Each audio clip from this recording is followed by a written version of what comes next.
KK இன்ஃபோடென் channel நேயர்களுக்கு வணக்கம். இப்போ நம்ம ஐபிஎல் மேட்ச் பார்க்க போகிறோம். நேற்று நடந்த மேட்ச் பற்றி. நேற்று நடந்தது 34th மேட்ச் சிஎஸ்கே வெஸ் எல்எஸ்டி நடந்தது. இது எல்எஸ்சியோட ஹோம் கிரவுண்டில் தான் நடந்தது. எல்எஸ்சியோட ஹோம் கிரவுண்ட் இருந்தாலும் சிஎஸ்கே க்ரௌடு தான் நேற்று நிறைய இருந்தது. எல்லோ ஜெர்சியை தான் நேற்று பார்க்க முடிஞ்சது கிரவுண்ட் ஃபுல்லாக.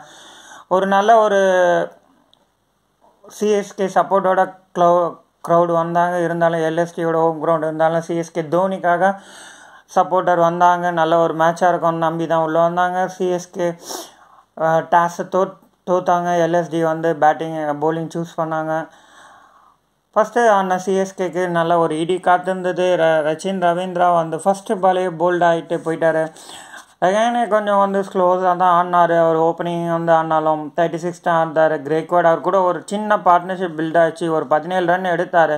இருந்தாலும் பவர் பிளேவை நேற்று சரியாக ஆடலந்தாங்க சொல்லணும். சிஎஸ்கே பவர் பிளே நல்லா இட்டு கொடுத்து ஒரு நல்ல ஒரு ஸ்கோர் எடுத்துகிட்டு வரதான். பவர் பிளே இருந்திருந்தால் ஒரு நல்ல ஒரு ஸ்டார்ட் அமைச்சு கொடுத்துருக்கலாம். ஆனால் 2 பேர் ரச்சின் ரவீந்திரா விக்கெட் போனோடனே மேட்ச் போச்சுன்ற கதையை தான் நேற்று ஆச்சு. ஒரு நல்ல ஒரு பவர் பிளே யூஸ் பண்ணல. ரெகுலர் இன்டர்வல் விக்கெட்டை லூஸ் பண்ணாங்க சிஎஸ்கே. ஒரு ஸ்லோ ஸ்டார்ட் தான் சொல்லணும். ஒரு நல்ல ஒரு பால் கன்வெர்ட் பண்ணி ஒரு கேப்பில் ஒரு நல்ல ஒரு லூஸ் பாலை கன்வெர்ட் பண்ணி 4-6 அடிக்கல. நேற்று ஒரு சிங்கிள்ஸு ஒரு டபுள்ஸ் தான் கன்வெர்ட் பண்ணாங்க. லாங் பேக் தான் ஒரு 4 அடித்தாங்க. பார்ட்னர்ஷிப்பும் பில்ட் ஆகலன்னு தான் சொல்லணும். ஜடேஜா 57 எடுத்தார். இருந்தாலும் ஃபாஸ்ட்டாக எடுக்கல. ஒரு கம்மியான பாலில் தான் எடுத்தாருன்னா ஒரு ஈஸியாக இருந்திருக்கும். ஆனால் ஒரு ஆவரேஜாக தான் ஒன் டே மேட்ச் மாதிரி தான் இருந்தது. சிவம் டூபே ரொம்ப நம்பியிருந்தாங்க. சிவம் டூபே ஒரு நல்ல ஒரு இட்டு கொடுத்துருந்தா ஒரு ஸ்கோர் நல்லா பீக்கில் போயிருக்கும். சிவம் டூபே 3 ரன்னில் எடுத்து அவுட் ஆகிட்டு அவரும் ஏமாற்றிட்டு போயிட்டார் க்ரௌடை.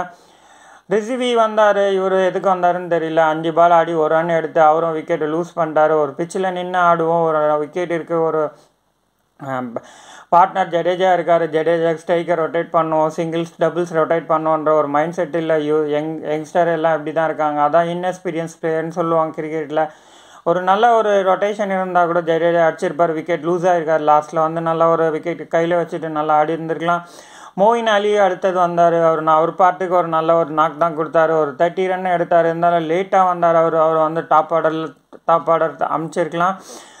ஆனாலும் பரவாயில்ல. அவர் நல்ல ஒரு ஸ்கோரை சப்போர்ட்டிங் சிஎஸ்கேக்கு ஒரு 30 ரன் எடுத்தார். அதுக்கப்புறம் தாங்க தோனி உள்ளே வந்தார். எப்போவுமே லாஸ்ட் 3 ஓவர் 2 ஓவர் இருக்கும்போது அவரோட பார்ட்டுக்கு அவர் என்ன பண்ணுவார். அப்போ பேட்ஸ்மேன் டாப் ஆர்டர் நல்லா இல்லை, மிடில் ஆர்டர் நல்லா ஆடல. இருந்தாலும் நான் ஆடுவேண்டான்னு சொல்லி க்ரௌடுக்கு ஒரு நல்ல ஒரு சீரப் கொடுத்து ஒரு நல்ல பாசிட்டிவான ஒரு ஸ்டார்ட்டை கொடுத்தாரு.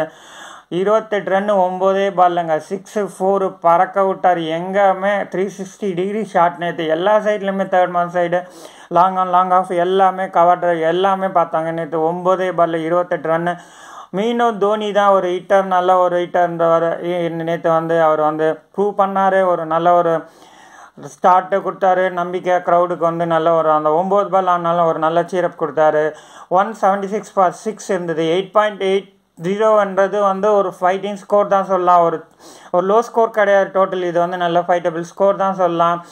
எல்எஸ்கே பவுலிங் பார்த்தீங்கன்னா மோசின் கான் ஒரு விக்கெட் எடுத்தார். யாஸ் ஒரு விக்கெட் எடுத்தார். குணால் பாண்டியா நேற்று 2 விக்கெட் எடுத்தார். ரவி 1 விக்கெட் எடுத்தார். ஸ்டைனிஸ் 1 விக்கெட் எடுத்தார். ஆளுக்கு கொஞ்சம் நல்லா ஒரு விக்கெட் எடுத்தாங்க. ரெகுலர் விக்கெட்டை எடுத்தாங்க. நல்ல ஒரு ஃபீல்டிங் செட்டப் போட்டாங்க. நல்லா கேட்ச் கொடுத்தாங்க. எல்லா கேட்சுமே கையில் தான் கொடுத்தாங்க சிஎஸ்கே. ஒரு நல்ல ஒரு பவுலிங், நல்ல ஒரு பேட்டிங் தான் சொல்லலாம் எல்எஸ்டிக்கு. எல்எஸ்டி பேட்டிங் ஸ்டார்ட் பண்ணாங்க. டிகாக் ரொம்ப நாள் ஃபார்ம்லே இல்லை. நேற்று ஒரு நல்ல ஒரு 50 அமுச்சு கொடுக்க அவருக்கு ஒரு நல்ல சாதகமான மேட்சாக இருந்தது. 43 பாலில் 54 ரன் எடுத்து கேஎல் ராகுலும் அவரும் ஒரு நல்ல பார்ட்னர்ஷிப் கொடுத்தாங்க. ஒரு பவர் பிளே நல்ல ஒரு ஹிட்டு கொடுத்தாங்க. ஃபஸ்ட்டு ஒரு பவர் பிளே தெரிஞ்சிச்சு சிஎஸ்கே மேட்ச் கையை விட்டு போச்சுன்னு. நல்ல ஒரு ராகுல் நல்ல ஒரு கேப்டனாக தான் கொடுத்தாரு. ஒரு எப்போவுமே ஸ்லோவாக ஆடுற பேட்ஸ்மேன் நேற்று ஒரு 52 பாலில் 82 ரன் எடுத்ததுன்றது ஒரு ஆச்சரியமான விஷயமாக தான் இருந்தது. ஏன்னா கேஎல் ராகுல் பால் டு பால் தான் ரன் எடுப்பார்.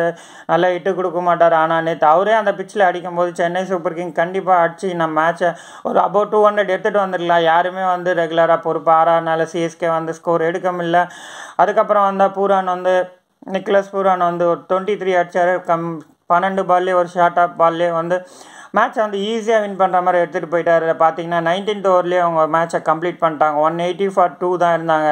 சிஎஸ்கே பார்த்தீங்கன்னா பவுலிங் சொல்கிற மாதிரி யாருமே இல்லை. தீபக் சவார், திசார் அப்புறம் முசஃபூர் எல்லாமே ஜடேஜா, பத்திரானா ஒரு விக்கெட் எடுத்தார், முசஃபூர் ரஹ்மான் ஒரு விக்கெட் எடுத்தார்.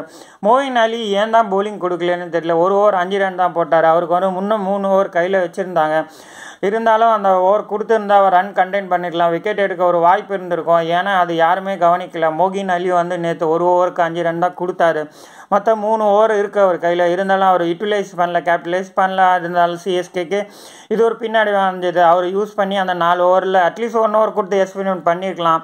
அடுத்தது எப்படி ஆடுவாங்க, அவர் விக்கெட் எடுத்திருந்தால் ஒரு மேட்ச்சில் ஒரு டேர்ன் வந்திருக்கும், ஒரு சான்ஸ் இருந்திருக்கும் சிஎஸ்கே. அந்த சான்ஸை நழுவ விட்டாங்க.